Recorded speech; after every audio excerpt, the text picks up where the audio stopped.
Brought to you by PrayLatin.com, makers of prayer cards featuring complete English phonetic renderings of Latin pronunciations. Saturday evening, Francis's Vatican issued a statement stripping Father Frank Pavone, one of the most high-profile defenders of the most vulnerable in the United States, of his priesthood. They took his vocation from him. They apparently made the decision to do this on November 9th and then said nothing publicly until the Apostolic Nuncio issued a letter in the United States, a letter that no one had really seen, but secular media was quoting, as was Catholic News Agency and some others. As I said in my reporting on this yesterday, in the world of politics, if you want to issue a decree that fewer people notice than normal, you issue it on a Friday night. Better on a Saturday. Rome chose to do this on a Saturday in a calculated move to try to keep this under wraps. But in the social media world, this never actually works. So, we didn't really know why he had been laicized. The media reports made some vague references to blasphemy and disobedience of his bishop. Well, now we actually know why he was stripped of his priesthood, and we actually know what it was the bishop was going to try to do to him that caused Father Frank Pavone to disobey his bishop. We have this from some priests who, let's just say they're very pro-Francis, one of which actually blocked me on Twitter years ago, and I still don't know why. And the other is from the reporting of Brie A. Dale herself. So let's start with this. She tweeted this out on Sunday. Priest Father Frank Pavone was reportedly laicized by the Vatican, no chance of appeal, on the 9th of November, 2022. Yesterday, CNA reported the laicization where Pavone stated was the first time he heard of it. Well, we now have the letter from the Apostolic Nuncio that she shared. So here is the letter. Your Eminencies, Excellencies, I have been informed by the Prefect of the Dicastery for the Clergy that on the 9th of November 2022, a supreme decision admitted of no possibility of appeal directed that Reverend Frank Pavone be dismissed from the clerical state. As you will know, Father Pavone was a very public and high-profile figure associated with the anti-Moloch movement in the U.S. His dismissal from the clerical state may, therefore, be a matter of interest among the faithful. In anticipation of that potential interest, the attached statement regarding Frank Pavone is provided for your information and for release within your archdiocese as and if you deem appropriate. The attached statement has been approved by the Dicastery for the Clergy. With cordial regards and every best wish, I remain, yours in Christ, Archbishop Christophe Pierre, Apostolic Nuncio to the United States for Vatican City. And here's the statement on Father Pavone, again from Brie A. Dale, who tweeted this. Reverend Frank Pavone, the founder of an anti-Moloch organization, was dismissed from the clerical state by the Holy See on the 9th of November 2022. This action was taken after Father Pavone was found guilty in canonical proceedings of blasphemous communications on social media and of persistent disobedience of the lawful instructions of his diocesan bishop. Father Pavone was given ample opportunity to defend himself in the canonical proceedings, and he was also given multiple opportunities to submit himself to the authority of his diocesan bishop. It was determined that Father Pavone had no reasonable justification for his actions. Since the organization is not a Catholic organization, Mr. Pavone's continued role in it as a layperson would be entirely up to the leadership of that organization. End quote. They never tell you what the blasphemous social media communications were. They just never say. What they do tell you here is that he refused to submit to the authority of his bishop, which brings me to something else.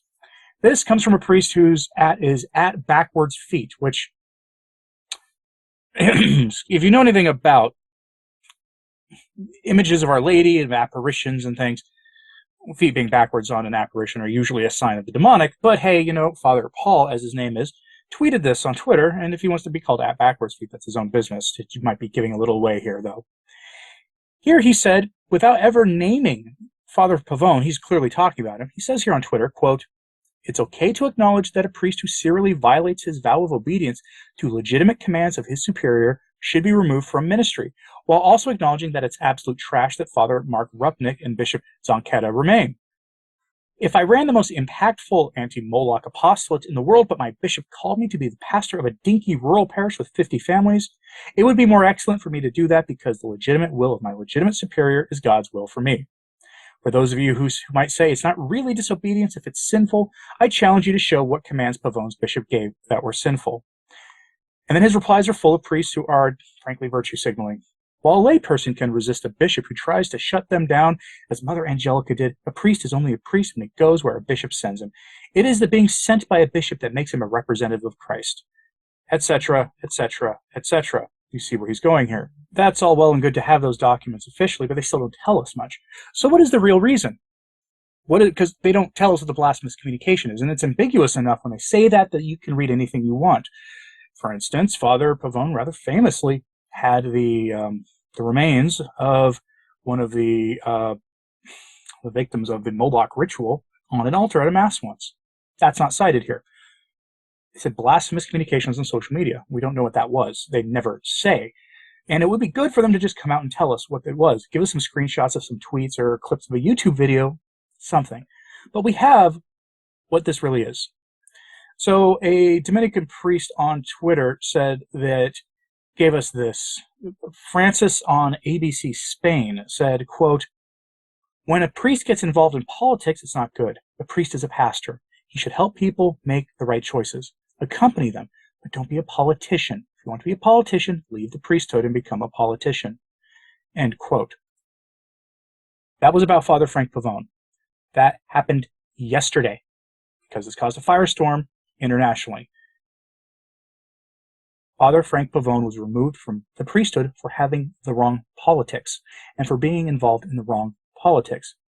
Have you noticed who hasn't been punished for this? The nuns on the bus. They're political activists. They campaign for things that violate the church's social teaching, the church's moral teachings, you name it, they campaign for it, and they are in good standing. Pastor Jimmy Martin of the Jesuit Church is in good standing.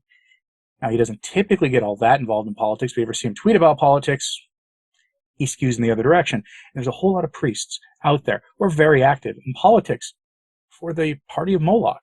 And you have to ask yourself, was Father Frank dismissed from the priesthood for having the wrong politics because he was a big supporter of the previous American president? The answer to that question is yes. Clearly, Francis let it slip. Again, when a priest gets involved in politics, it's not good. The priest is a pastor. He should help people make the right choices. Accompany them, but don't be a politician. If you want to be a politician, leave the priesthood and become a politician.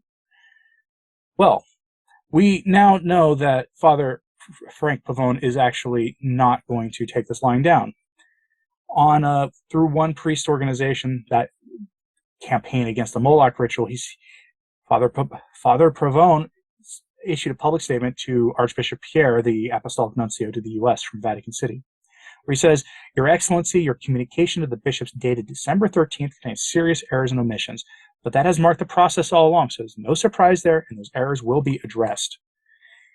He is actually planning to fight this. Father Frank Pavone is going to fight this. So please, if you're on Twitter, give Father Frank a follow. Follow him elsewhere you can find him. He's going to be fighting for this, and keep him in your prayers, because it looks like his canonical rights are violated. I'm not shocked by this, nor should you be shocked by this. But are you surprised that Father Frank was dismissed from the priesthood over having the wrong political opinions?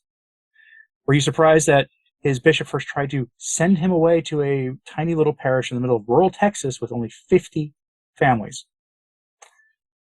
Do you think he should have submitted to the authority of his bishop on that? Do you think that authority, that command of his to go to be the pastor of that tiny parish, would otherwise be lawful, but for one reason or another, that Father Frank was in the moral right for resisting the bishop to his face, basically to ignore the authority of his bishop? Was Father Frank in the right on this, or should he have submitted to the bishop, stepped away from his anti-Moloch ministry, stopped the good fight, basically, and just been a pastor to the 50 families of that tiny rural parish in Texas? Curious to know your opinion on this. So let me know in the comments, please. I guarantee you we haven't heard the end of this story, probably even this week. So I will keep you apprised of this. So if you haven't subscribed yet, like and subscribe this video. It does help. We'll keep you up to date on the Father Frank Pavone situation, and as well as others. Let me know in the comments what you thought of all this, please. And as always, pray for the church. I'm Anthony Stine. Ave Maria.